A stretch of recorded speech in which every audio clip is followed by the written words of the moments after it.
തുടർച്ചയായ പനിയും ജലദോഷവും പ്രതിരോധ നടപടികളും ഈ വിഷയത്തെക്കുറിച്ചാണ് ഇന്ന് VPS ലേക്ക് ഷോർ ആശുപത്രിയിലെ ശ്വാസകോശ രോഗ വിദഗ്ധൻ ഡോക്ടർ ഹരി ലക്ഷ്മണൻ സംസാരിക്കുന്നത്.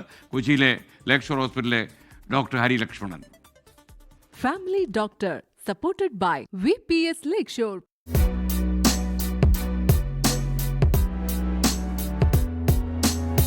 ഈ ഇൻഫ്ലുവൻസ എന്ന് പറയുന്ന ഒരു വൈറസ് മൂലം വരുന്ന അസുഖമാണ് ഈ ഫ്ലൂ. സാധാരണ എല്ലാവരും പറയുന്ന പോലെ പനി, ജലദോഷം, മേലുവേദന, തലവേദന ഇതൊക്കെ തന്നെയാണ് ഈ ഫ്ലൂവിൻ്റെ ലക്ഷണങ്ങൾ. സാധാരണഗതിയിൽ ഒരു 5 ദിവസം മുതൽ ഒരാഴ്ച വരെ ഈ ലക്ഷണങ്ങൾ നീണ്ടു നിൽക്കാം. മൂക്കടപ്പ്, ജലദോഷം, ചുമ.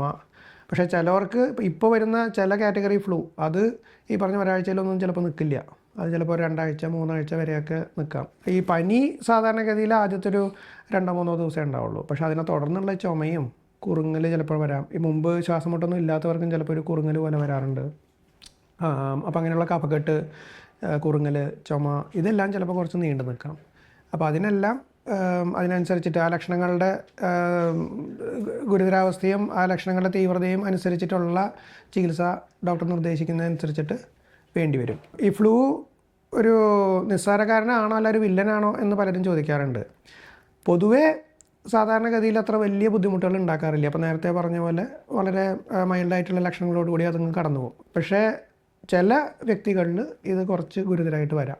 അതാരൊക്കെയാണ് എന്നുണ്ടെങ്കിൽ വേറെ എന്തെങ്കിലും അസുഖങ്ങളുള്ളവർ, ഇപ്പം പ്രമേഹം അല്ലെങ്കിൽ ഈ kidney problem, liver disease, cirrhosis, cancer, അല്ലെങ്കിൽ ഇമ്മ്യൂണിറ്റി കുറഞ്ഞ വ്യക്തികൾ, ഇപ്പോൾ ഈ ട്രാൻസ്പ്ലാന്റേഷൻ കഴിഞ്ഞ വ്യക്തികൾ, ഈ ക്യാൻസറിന് കീമോതെറാപ്പി എടുക്കുന്ന രോഗികൾ. അപ്പോൾ അങ്ങനെയുള്ള ഒരു പ്രതിരോധശേഷി കുറഞ്ഞ വ്യക്തികൾ അല്ലെങ്കിൽ മറ്റ് അസുഖങ്ങളുള്ളവർ, അങ്ങനെയുള്ള ഒരു ഗ്രൂപ്പിൽ ഈ ഫ്ലൂ വന്നു കഴിഞ്ഞാൽ ചിലപ്പോൾ കുറച്ച് ഗുരുതരാവാം. നമുക്കിപ്പോൾ പനി, ജലദോഷം അങ്ങനെയുള്ള ലക്ഷണങ്ങളുണ്ടെങ്കിൽ തീർച്ചയായും മാസ്ക് ധരിക്കുക. വ്യക്തി ശുചിത്വം, നമ്മളിപ്പോൾ പുറത്തൊക്കെ പോയി വന്നു കഴിഞ്ഞാൽ കൈകാലുകൾ സോപ്പിട്ട് കഴുകുക. അപ്പോൾ ഇങ്ങനെയുള്ള വളരെ ലഘുവായിട്ടുള്ള മാർഗ്ഗങ്ങളിലൂടെ നല്ലൊരു പരിധിവരെ നമുക്ക് ഫ്ലൂ നിയന്ത്രിക്കാൻ പറ്റും. ഇതുകൂടാതെ ഫ്ലൂ വാക്സിൻ ഉണ്ട്. അത് ചെറിയ കുട്ടികൾ മുതൽ മുതിർന്നവർക്കും പ്രായമായിട്ടുള്ളവർക്കും എല്ലാവർക്കും എടുക്കാം.